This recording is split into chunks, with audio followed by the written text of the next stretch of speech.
Hello everyone. आज के session का टॉपिक आप सभी लोगों ने देख लिया होगा पीछे बैक में, and that is common terms related to goat. Animal husbandry agriculture teacher के पेपर में हमारे सिलेबस के अंदर गोटरी या गोट फार्मिंग भी दिया हुआ है। इसके अलावा और भी जितने एग्जामिनेशंस होते हैं जहां पर animal husbandry is an important topic, specifically agriculture teacher में तो है ही नो डाउट।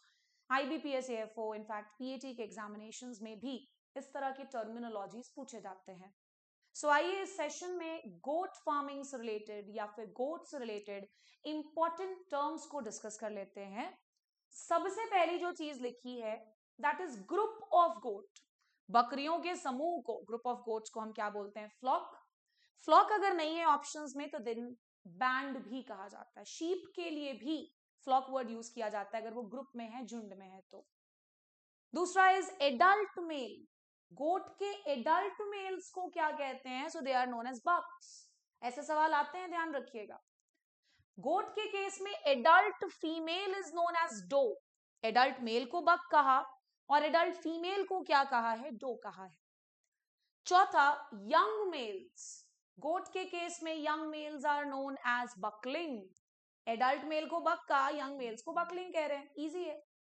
यंग फीमेल्स को क्या कहते हैं? गोटलिंग।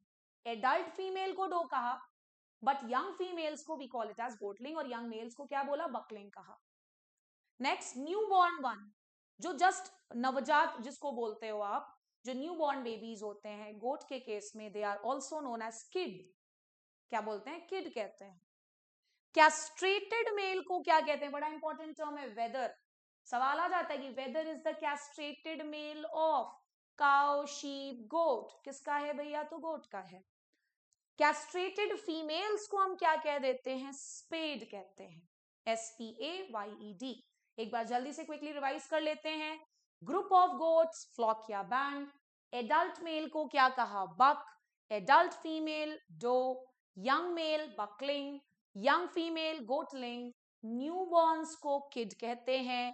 Castrated male wether and castrated female spayed कहलाता है। That was all for today's session. Thank you so much.